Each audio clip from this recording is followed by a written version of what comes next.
आज हम बात करेंगे बीएससी फर्स्ट सेमेस्टर में वक्र अनुरेखण कर्व ट्रेसिंग की बात करेंगे। कर्व ट्रेसिंग का मतलब आपको कोई भी समीकरण दी हुई रहेगी और आपको पूछेगा बताइए इसका वक्र कैसा बनेगा। तो जैसे मान लीजिए आपके पास एक इक्वेशन दी हुई है X square plus Y square बराबर ए स्क्वायर। आपने 11th में भी पढ़ा होगा, आपने 12th में भी पढ़ा होगा कि ये सर्कल की इक्वेशन होती है। तो अब इस इक्वेशन से आप इसका कर्व कैसे बनाएंगे, यही कॉन्सेप्ट कहलाता है कर्व ट्रेसिंग। ट्रेस करना, अनुरेखण करना। तो कैसे बनता है ये यूं, ठीक है। अब मैं आपको सिखाती हूं कि आप कर्व ट्रेस कैसे करेंगे। तो इसके लिए कुछ पॉइंट्स आपको ध्यान रखने पड़ते हैं। वो क्या क्या है? सबसे पहली सिमेट्री। हम पहले बात करेंगे कार्तीय कर्वों की, कार्तीय वक्र की। कार्तीय वक्र का मतलब जिसमें एक्स वाई होते हैं, जिसमें थीटा आ जाता है उसे हम ध्रुवीय वक्र कहते हैं। और जिसमें टी आता है यूं, जैसे मान लीजिए कॉस थीटा साइन थीटा, इस तरह का जो होता है इन्हें प्राचलिक समीकरण कहते हैं। ये तीनों समीकरण है। सबसे पहले हम कार्तीय वक्रों की बात करेंगे। सिमेट्री शब्द हिंदी में कहते हैं सममितता। सिमेट्री होती क्या है? सिमेट्री का मतलब है सममित। जैसे आप जानते हैं ये एक्स एक्सिस होती है और ये वाई एक्सिस होती है ना, ये वाली भी वाई, ये वाली भी वाई और ये वाली भी एक्स है ना। अब मान लीजिए कोई कर्व यहां पर यूं है, ठीक है, और वो नीचे भी सेम यूं ही साइज का है, ऐसी शेप बन रही है। एक दूसरे पे अगर इनको अलग कर दिया जाए तो ये एक दूसरे को पूरी तरह ढक लेंगे। ऐसी चीज कहलाती है सममित। यानी इधर भी बराबर इधर भी बराबर, दोनों चीज बराबर है तो वो कहलाती है सममित। यहां हम दो शब्दों का प्रयोग करेंगे, एक्स अक्ष के परित सममित, वाई अक्ष के परित सममित। एक्स अक्ष के परित सममित मतलब अगर एक्स एक्सिस पर ये कर्व कुछ यूं है तो इस एक्स अक्ष के नीचे भी यूं होगा। सीधा समझे तो ये एक्स एक्सिस होती है सीधी लाइन, इसके ऊपर कर्व अगर यूं है तो नीचे भी यूं होगा, तो ये कहलाता है एक्स अक्ष के परित। परित का मतलब इसके दोनों ओर, चारों तरफ एक समान हो, तो वो एक्स अक्ष के परित सममित होगा। मैं कहूं वाई अक्ष के परित सममित का मतलब क्या है कि ये वाई एक्सिस है, खड़ी वाली वाई एक्सिस होती है, लेटी वाली एक्स एक्सिस होती है, इसमें देख लीजिए। तो वाई अक्ष के परित सममित का मतलब कि इधर जितना है उधर भी उतना होगा, तो ये वाई अक्ष के परित सममित होता है। अब मैं बात करती हूं ये कैसे निकालते हैं। इससे क्या होता है, इससे आपको पता पड़ता है कि कर्व किस साइड में बनेगा। जैसे अगर कर्व, अगर y की घात सम है, y की घात सम है तो कर्व x एक्सिस के अबाउट सिमेट्री होता है, सममित होता है। मैडम नहीं समझ में आया? देखिए मैं लिख दूं वाई स्क्वायर बराबर 4ax। क्लास 9th में पढ़ा, वो क्लास 11th में पढ़ा था, ये परवलय की समीकरण होती है। जब इसका चित्र बनाते हैं तो वाई स्क्वायर है तो कुछ इस तरीके से चित्र बनता है इसका, वाई अक्ष को टच कर रहा है। तो y की घात आप देख रहे हैं कि आपको y की घात सम दिख रही है और x की घात आपको विषम दिख रही है। तो जब y की घात सम है तो जो कर्व है वो किसके अबाउट सिमेट्री होगा? x एक्सिस, यानी ये है x अक्ष और इस x अक्ष के इस तरफ कर्व यू सिमेट्री है। अगर कोई कर्व यू बन रहा है, इसका मतलब जैसा ऊपर बन रहा है x एक्सिस के वैसा ही नीचे बनेगा। पर आप देख रहे हैं इसके अंदर तो ये कर्व यूं है, तो इस तरफ तो है ही नहीं ना माइनस वाली लाइन में, तो ऊपर जैसा कर्व है वैसा ही नीचे बन जाएगा। तो ये कहलाता है सममितता। दूसरी चीज इसमें एक चीज आती है कि अगर x की घात सम है तो कर्व किसके अबाउट सिमेट्री होगा? वाई एक्सिस के अबाउट सिमेट्री होगा। इसका जब हम कर्व बनाते हैं तो वो इस तरीके से बनता है। ये कर्व हम इनसे परिचित हैं, इसलिए मैं आपको डायरेक्ट बना के बता रही हूँ। जब हम क्वेश्चन करेंगे तब आपको समझ में आएगा कि क्या हो रहा है। ठीक है, तो ये कर्व एक्स स्क्वायर बराबर 4ay, जैसे हमने ये ले लिया। अब बताइए इसमें किसकी घात सम है? इसमें x की घात सम है। तो जिसकी घात विषम होती है उसके परित सममित होता है। परित का मतलब चारों तरफ। इसका मतलब ये ऊपर जैसा होगा y एक्सिस में, ये नीचे भी वैसा ही होगा। y एक्सिस के इस तरफ भी ऐसा ही है और इस तरफ भी ऐसा ही होगा।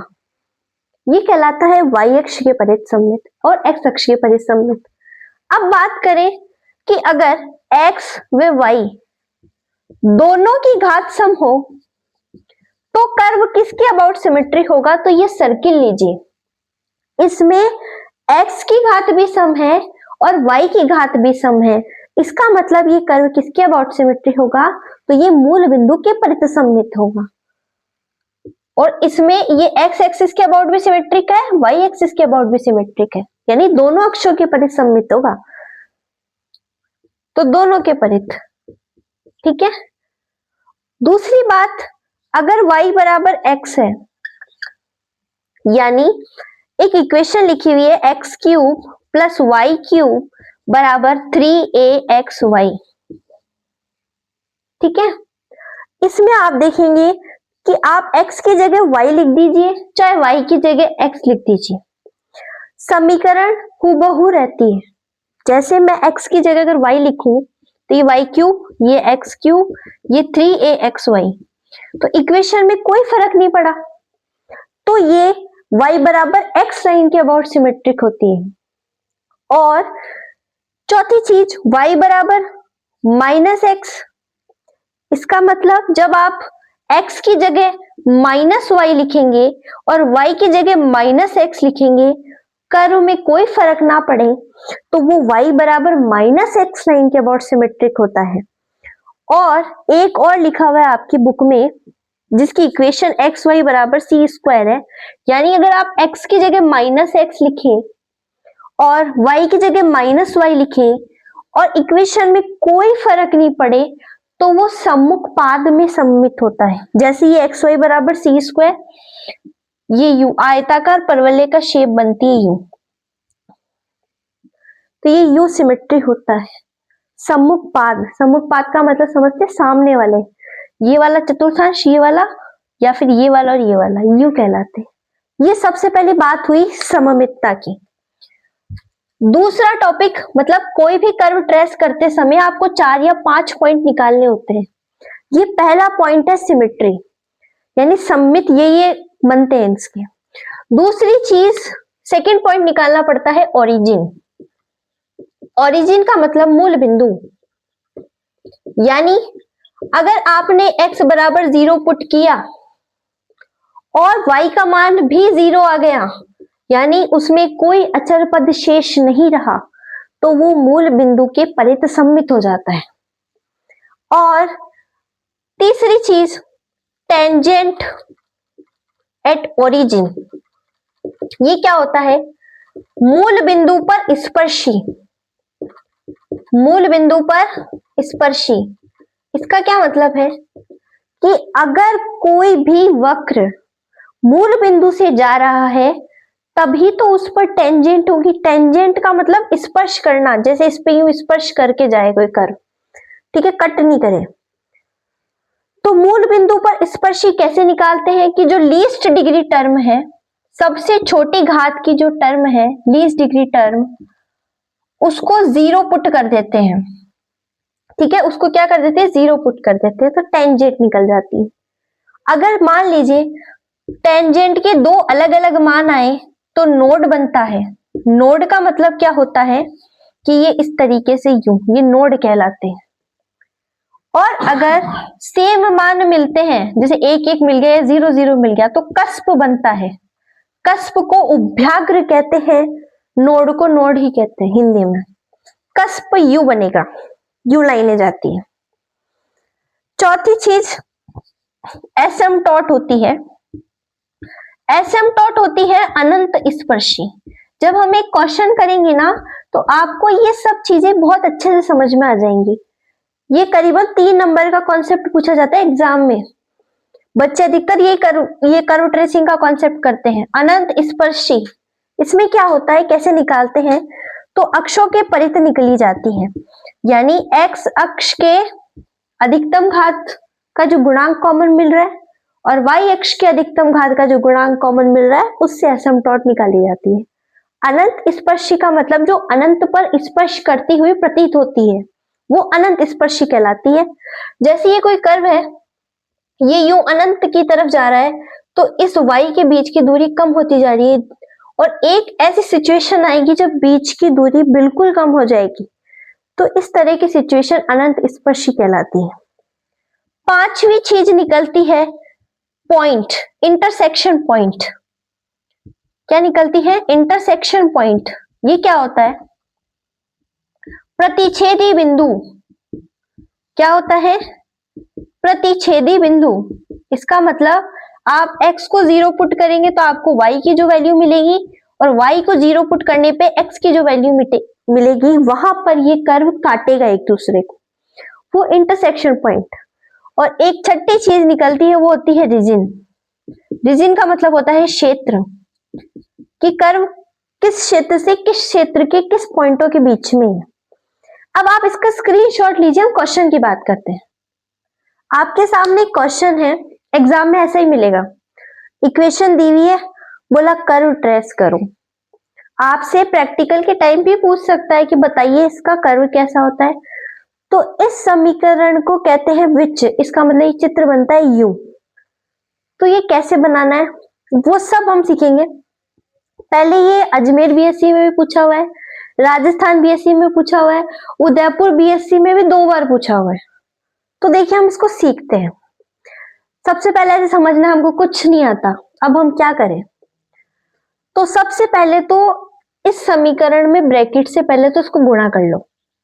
ठीक है, हमने गुणा करा तो क्या आएगा, 4 2 8, ए क्यूब 4a² x, यही आएगा। यू गुणा कर लो, ब्रैकेट हो तो गुणा कर लो और यूं लिख दो। ठीक है, सबसे पहली चीज कर्व ट्रेसिंग में क्या निकालते हैं? सिमेट्री निकालते हैं, सममितता निकालते हैं। वो कैसे निकाली जाती है? तो सबसे पहले देखिए, क्या इसमें y की घात सम है क्या? कि हाँ मैडम y की घात सम है और x की घात विषम है। तो इसका मतलब ये किसके अबाउट सिमेट्रिक होगा? एक ही घात सम है और वो भी y। तो मैंने सबसे पहले क्या बताया था, जब y की घात सम है और x की घात विषम है तो किसके परित सममित होगा? तो x एक्सिस के अबाउट सिमेट्री होगा। सममित क्या मतलब? x अक्ष के परित, यानी ये लाइन x एक्सिस है, इसके ऊपर और इसके नीचे दोनों तरफ बराबर बराबर बनेगा, ये कहलाता है सममित। आपको पहली चीज समझ में आ गई। आप इसमें और y बराबर x वाली लाइन, y बराबर -x वाली लाइन सब पुट करेंगे तो समीकरण परिवर्तित हो जाएगी। सिर्फ ये एक ही चीज है जो कॉन्सेप्ट इसमें लगेगा सिमेट्री का। ठीक है, ज्यादातर जितने भी सवाल होंगे उसमें ये 2 ही लगेंगे, या तो x अक्ष के परित या y अक्ष के परित। सिमेट्री निकाली मैडम, ठीक है। दूसरा चीज निकाल लेंगे, ओरिजिन। क्या ये मूल बिंदु से गुजर रहा है? आपको x की जगह 0 पुट करना है। x यहां भी है, ये हो गया 0, यहां भी है, ये हो गया 0, बच गया अचर पद। अचर पद बच गया, इसका मतलब ओरिजिन से पास नहीं होगा। ठीक है ना, कुछ भी बचना नहीं चाहिए, यानी x 0 पुट करते y 0 हो जाना चाहिए। कैसे? जैसे मैंने लिख दिया y² बराबर 4ax, x 0 पुट करते ही y 0 हो गया ना, तो जब y 0 होगा तभी आप कह सकते हैं कि मूल बिंदु से जाएगा वही वक्र। तो आप सीधा क्या लिखेंगे? नॉट पास, नहीं जाएगा। ठीक है, सबसे पहले यू चतुर्थांश बना लेना है, सिमेट्री देख लेनी है कि हाँ x एक्सिस है तो यहाँ ऊपर नीचे सेम बनेगा। ठीक है, एक और बना लेंगे तो दूसरी और भी वैसा ही बनता है, ठीक है ना।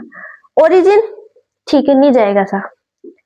तो जब ओरिजिन पे से ही नहीं जाएगा तो बताइए इसकी टेंजेंट एट ओरिजिन क्या होगी? मैडम होगी ही नहीं। क्यों? क्योंकि वक्र ओरिजिन से जा ही नहीं रहा, तो ओरिजिन पर स्पर्श रेखा कैसे खींचोगे? तो ये भी नहीं होगी, नॉट। चौथी चीज क्या निकालेंगे? चौथी चीज आप निकालेंगे पॉइंट, इंटरसेक्शन पॉइंट। सीधा लिख दूं मैं पॉइंट, ठीक है। पॉइंट में क्या करते हैं कि भैया वाई एक्सिस को कर्व कहां काट रहा है और एक्स एक्सिस को कर्व कहां काट रहा है, ये आपको ध्यान रखना है। तो वाई एक्सिस को कहां काट रहा है, उसके लिए आप एक्स को क्या पुट कर देंगे? 0 रख देंगे एक्स की जगह। एक्स की जगह जैसे ही आप 0 लिखेंगे तो यहां पे भी 0 और यहां पे भी 0, तो y भी क्या हो जाएगा? y भी 0 हो जाएगा। ये अचर पद है, शेष रहेगा, पर हम x y के कट करने की बात कर रहे हैं। x को जब आप 0 पुट करेंगे तो y भी क्या मिलेगा आपको? 0 ही मिलेगा, क्योंकि y भी तो 0 ही है। उसके बाद में बात करते हैं x एक्सिस की।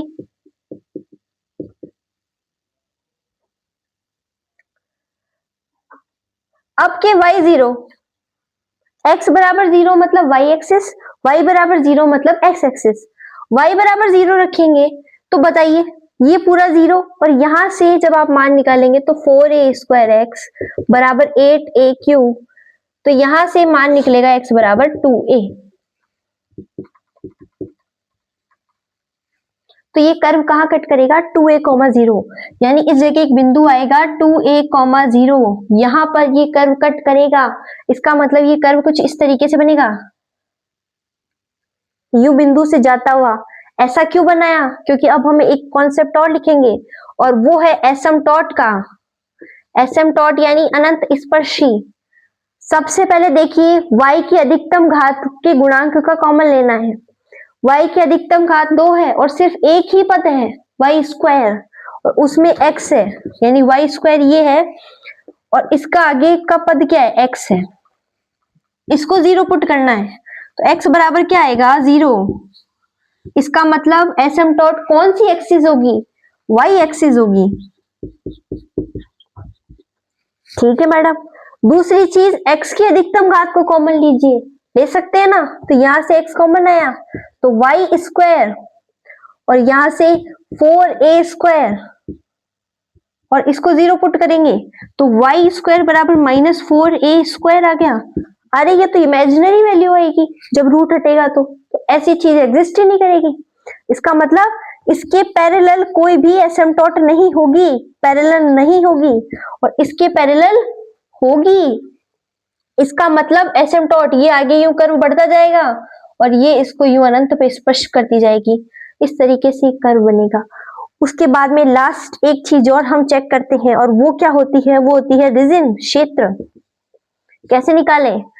यहां से y² है, इसको ऐसे कैसे लिखा, और यहां पे आ गया 4a² 2a - x अपॉन में x, यू कर लिया हमने, ठीक है मैडम, कर लिया। अब रूट में जाएगी ये संख्या पूरी, 4a² 2a - x अपॉन में x, ठीक है। 2a बाहर निकल जाएगा क्योंकि 4 का 2 a² का a, क्या बचेगा? 2a - x और अपॉन x।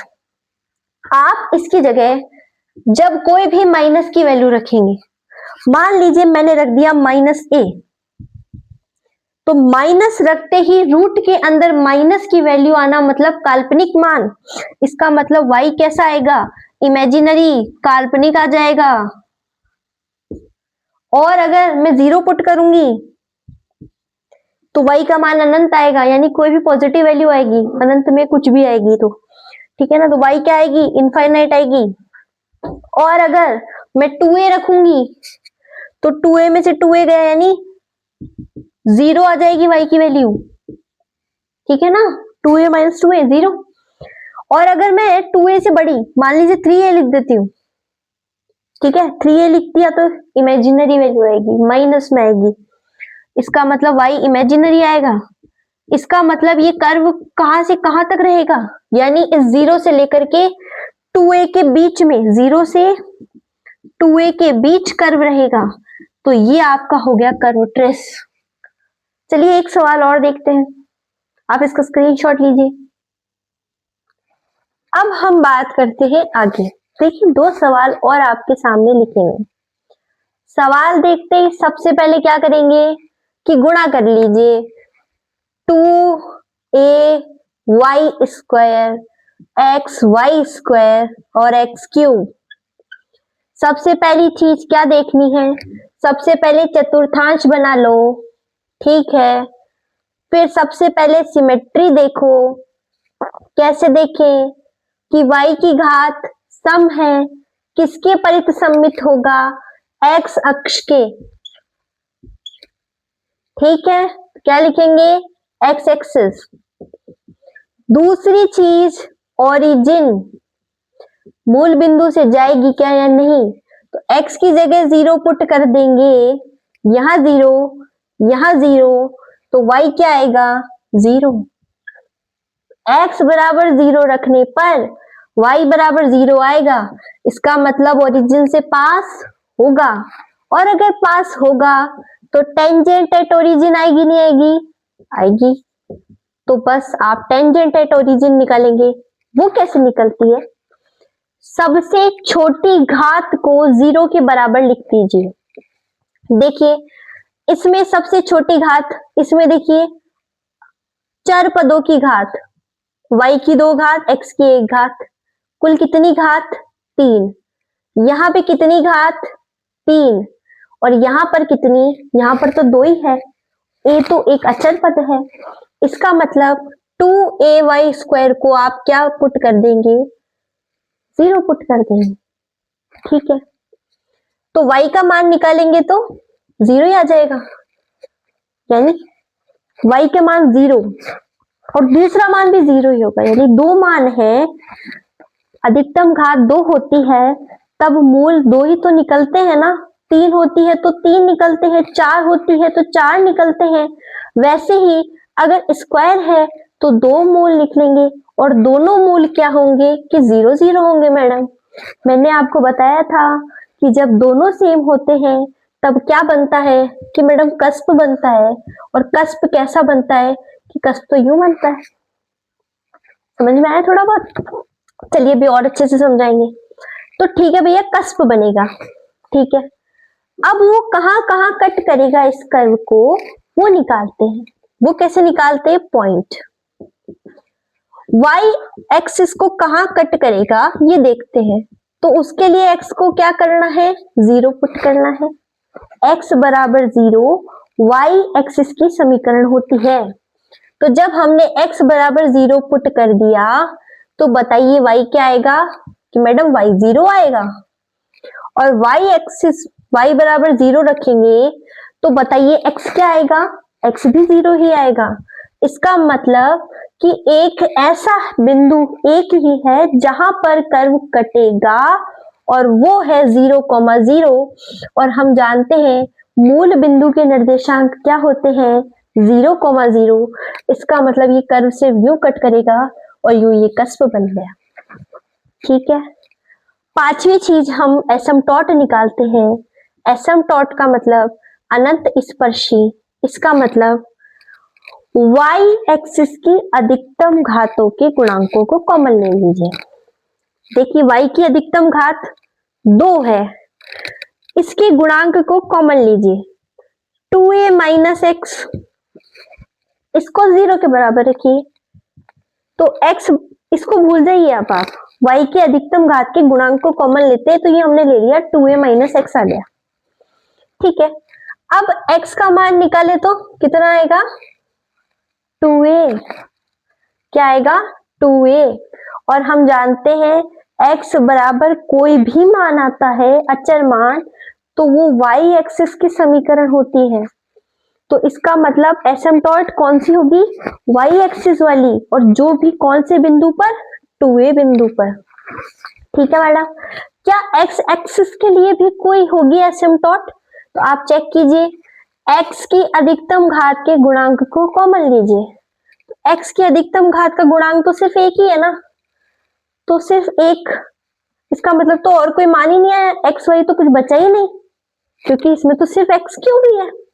इसका मतलब एक्स एक्सिस के अबाउट कोई भी एसिम्पटोट नहीं होगी, ठीक है ना, वाई एक्सिस के अबाउट होगी। तो 2a मान लीजिए कोई पॉइंट यहाँ पे है जिसका नाम है 2a, 0 और एसिम्पटोट का मतलब u, यानी कर्व इसको अनंत पर मिले तो ये u। अब एक छठी चीज और होती है, वो होती है रीजन, और वो कैसे चेक करते हैं कि ये वाई स्क्वायर है, इसको आप ऐसा कैसा लिख दीजिए, ये एक्स क्यूब हो गया, ये 2a माइनस एक्स। अब जब आप इसको रूट में उधर भेज देंगे तो ये 2a माइनस एक्स हो गया, ठीक है, और ये y का स्क्वायर हट गया। अब एक्स क्यूब था तो यहां से x बाहर निकल गया और अंदर x बच गया, या एक्स क्यूब को 3 बार लिखते हैं और एक्स स्क्वायर का तो x बाहर निकलेगा, तो ये x 2a माइनस एक्स। अब बताइए जब आप इसकी जगह कोई माइनस की वैल्यू रखेंगे तो y का मान इमेजिनरी आएगा, यानी माइनस रखने पे तो काल्पनिक आएगा। जब आप 0 रखेंगे तब क्या होगा कि जब आप 0 रखेंगे तो 0 मान होगा, यानी y का कोई भी धनात्मक मान होगा। और जब आप 2a से ज्यादा कोई मान लीजिए 3a रखते हैं तो ये तो काल्पनिक आ जाएगा। इसका मतलब जो वक्र होगा वो 0 से लेकर के 2a के बीच में होगा, यही इसका रीजन हो जाएगा, 0 से 2a के बीच।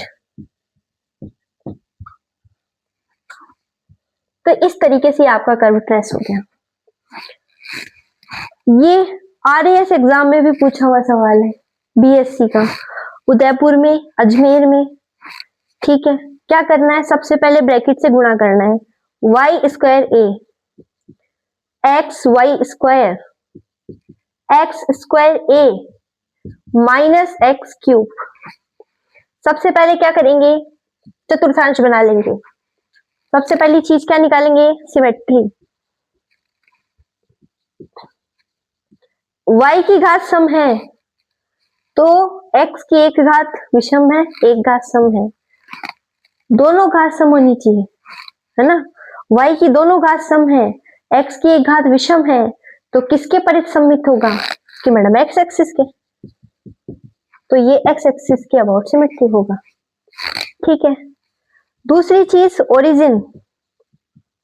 ओरिजिन कैसे निकालते हैं, x को 0 पुट कीजिए तो ये 0 ये 0 ये 0, y का मान भी 0 आ गया, तो इसका मतलब ये ओरिजिन से जाएगा, यस जाएगा। तीसरी चीज टेंजेंट एट ओरिजिन, ये कैसे निकालते हैं, टेंजेंट निकालने के लिए आपको क्या करना होता है, लीस्ट डिग्री टर्म को 0 पुट करते हैं। इसमें सबसे कम घात कौन सी है, आप देखेंगे तो यहाँ पर 3 बन रही है घात, यहाँ भी 3 घात है, यहाँ पर ये अचर पद है ए एक अचर पद है, क्वेश्चन में लिखा हुआ रहेगा ए एक अचर पद है, तो इधर भी 2 घात और इधर भी 2 घात, इधर क्या बच गया वाई स्क्वायर ए, इधर क्या बच गया एक्स स्क्वायर ए से ए कट गया, तो y बराबर क्या आया, y के 2 मान आए, एक प्लस एक्स और एक माइनस एक्स। जब भी कोई चर पद होता है और आपको वर्गमूल लगाना होता है तो उसकी 2 ही मान मिलेंगे, ठीक है ना, एक प्लस का मान और एक माइनस का मान, क्योंकि x प्लस में भी हो सकता है और माइनस में भी, ठीक है। तो 2 मान मिले और दोनों अलग अलग मिले, इसका मतलब यहाँ क्या बनेगा, यहाँ तो मैडम नोड बनेगा, मैंने 2 ही तो चीज बताई, एक नोड और एक कष्ट, यहाँ नोड बनेगा, ठीक है। अब बात करते हैं चौथी चीज की, वो क्या है कि कहां कहां कट कर रहा है ये, तो y एक्सिस को कहां कट करेगा, आप वहां y एक्सिस के लिए x बराबर 0 पुट करेंगे। जब आप इसमें x बराबर 0 रखेंगे तो y बराबर क्या आएगा 0 आएगा, और जब आप y बराबर 0 रखेंगे तो x बराबर यहां से निकालो x square A minus X cube, इन दोनों में कॉमन एक्स स्क्वायर लेंगे तो क्या बचेगा, यहां बचेगा a माइनस एक्स, तो यानी इसमें 2 मान आएंगे, x बराबर 0 और x बराबर a, ये 2 मान आएंगे इसमें, ठीक है। तो ये 2 मान निकाल लिए हमने। तो कर्व कहाँ कहाँ कट करेगा? एक तो 0,0 पे कट करेगा, एक a,0 पे कट करेगा, ठीक है। एक तो 0 0 है, सेम ही है भाई, ये 0 0 0 0 एक ही बात है ना। एक तो a,0 पे कट कर रहा है कर्व, एक 0,0 पे कट कर रहा है, और बनना नोड है, नोड बनता यूं है, यूं, यानी ये कर्व यहाँ पे बनेगा यूं, क्योंकि माइनस का कोई मान ही नहीं आया, वरना हम इधर भी बना देते, ठीक है। पांचवी चीज आपको चेक करनी होती है एसिम्पटोट, और इसमें जो एसिम्पटोट निकालते हैं ना हम, वो अक्षों के परित निकालते हैं। अक्षों के परित एसिम्पटोट कैसे निकलती है? x की अधिकतम घात कॉमन, y की अधिकतम घात कॉमन। यहाँ पे देखिए y की अधिकतम घात क्या है? y², उसका गुणांक है ना, एक तरफ x है एक a है, उसको 0 पुट कर दीजिए तो माइनस ही आ गया। और x बराबर कोई भी अचरमान y एक्सिस होता है, यानी इस तरफ -a,0 कोई पॉइंट है, वो एसिम्पटोट होगी। यानी ये कर्व कुछ इस तरीके से यूं जाएगा, तभी तो अनंत पर स्पर्श करेगा, यानी यूं ही आगे बढ़ेगा, ऐसे बनेगा, ठीक है। छठी चीज आपको क्या निकालनी होती है? अब हाँ, इसमें अगर y आपको x एक्सिस निकालना हो तो x की अधिकतम घात के गुणांक को कॉमन लेते हैं, तो यहाँ पर तो सिर्फ एक ही है, इसका मतलब x क्यूब के आगे कुछ नहीं है, मतलब एक है गुणांक, इसका मतलब x एक्सिस के पैरेलल कोई एसिम्पटोट एग्जिस्ट नहीं करेगी। अब बात करते हैं रीजन की। रीजन कैसे निकालेंगे? कि आप क्या करें, ये y² लिखा हुआ है, इसको ऐसा कैसा लिखते हैं, x² a - x अपॉन में a+x। आप इसका स्क्वायर हटाएंगे तो यहाँ रूट आएगा, x बाहर निकल जाएगा, अंदर a - x और a+x। जब आप कोई भी माइनस की वैल्यू लिखेंगे तो इसका मान इमेजिनरी आएगा, जब 0 लिखेंगे तो पॉजिटिव मान आएगा, और जब इस a से ज्यादा मान, यानी मान लीजिए 2a 3a कुछ भी लिखेंगे तो भी इमेजिनरी मान आएगा। इसका मतलब रीजन कहाँ से कहाँ होगा, इस 0 से लेकर के इस a के बीच में इसका क्षेत्र बनेगा नोड का। तो आई होप आपको कार्टेशियन कर्व ट्रेसिंग समझ में आया होगा।